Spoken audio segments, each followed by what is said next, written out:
The learning intention of this lesson is to critique the overarm throw for the Year 6 class. We will encourage proper form and technique to ensure all students use power through their overarm throw. When researching common problems with the overarm throw, some issues found are forward movement of the foot the same side as throwing arm, inability to release the ball at the right time, not standing side on, failure to rotate hips as throwing arm is brought forward, throwing arm does not fully extend, and non-throwing arm remains by side, inhibited backswing.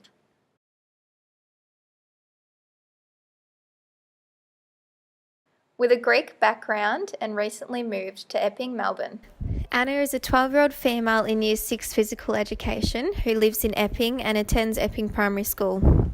Anna's activity levels are considered low and she does not enjoy physical education at school, nor does she participate in any out-of-school sporting activities.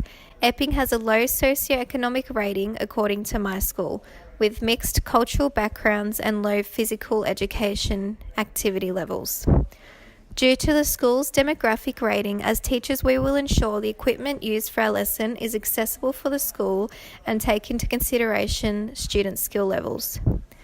When viewing Epping's primary school's online website, it is clear that physical education is not a huge focus, as the website quotes, "The major focus of our learning is literacy, numeracy, and integrated inquiry learning, which promotes the key to our success." Therefore, we are going to this lesson prepared for unmotivated students and minimal sporting equipment within our lesson. The aim of the overarm throw is to ensure Anna's motor skills are being met and at standard to grade 6 level. Anna has signed up for shot put and javelin in the upcoming compulsory athletics carnival at Epping Primary. Therefore, the objective to increase her throwing technique will support these sporting activities. The Canadian Agility and Skill Assessment, CAMSA, assesses important and fundamental movement skills and the time required to complete the course. The timing component requires the child to incorporate more complex movement skills such as dynamic balance, acceleration and deceleration, and skill transitions. Children perform 2 timed and scored trials of the CAMSA agility course, and the best trial is included in the CAPEL score.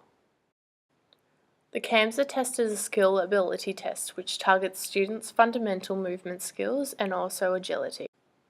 These fundamental skills are essential for childhood health and physical education in order to progress in future sports.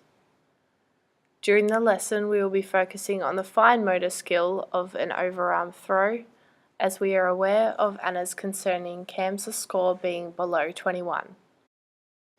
This score means Anna is at a beginner level of her age, which is a concerning score considering it is mid-year and Anna will shortly be moving on to secondary physical education next year. The goal of this lesson is to get her up to the progression level of 21 to 24. This lesson is also targeted at Anna's muscular system as it aims to train her core muscles, shoulder muscles, arm muscles, and other upper and lower body muscles which are involved in the overarm throw.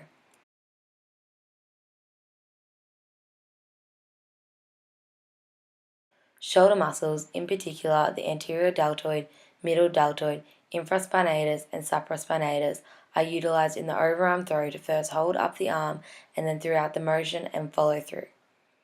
Of course, the overarm throw also involves the large arm muscles of the forearm, biceps and triceps.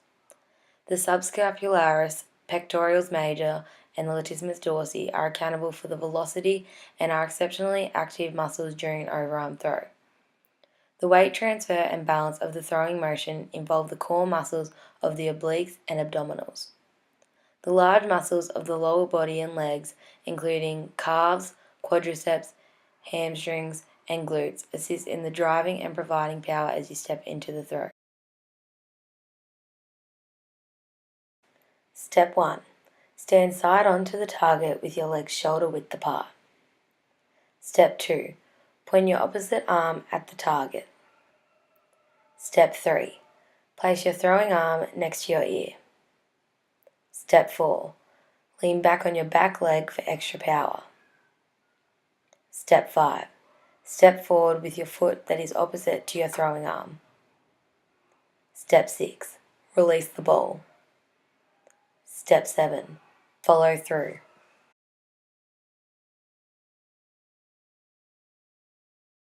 Here is Anna attempting the warm-up activity of the overarm throw. This is a good opportunity for the teacher to view students' ability and techniques.